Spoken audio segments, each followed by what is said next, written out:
বছরের শুরুতে আজকে প্রথমে আমি ভুট্টা খেলাম।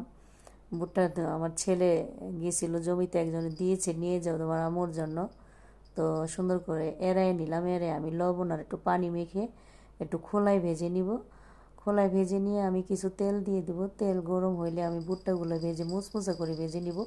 এভাবে খেয়ে দেখবেন, একদম কুরকুরে ঝালমুড়ির মতন মচমচে।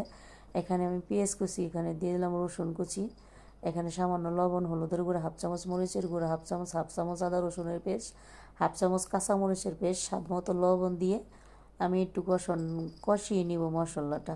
তো মশলাটা কষানোর পর এখানে দিয়ে দিলাম একটা বেগুন, একটা আলু এখানে দিব। আমি দিয়ে একটু কষিয়ে নিব, 5 মিনিট কষিয়ে নিব। 5 মিনিট কষানোর পর আমি এখানে ভালো করে নেড়ে চেড়ে দিচ্ছি। নেড়ে চেড়ে আমি 2টা টমেটো কুচি দিয়ে দিলাম।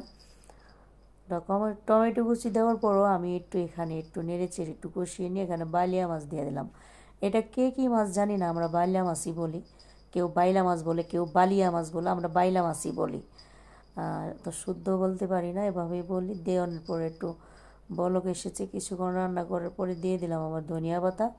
তো আমার রেসিপিটা যদি আপনাদের কাছে ভালো লেগে থাকে, আমার চ্যানেলটাকে, ইউটিউব চ্যানেলটাকে সাবস্ক্রাইব করে দিবেন। আল্লাহ হাফেজ।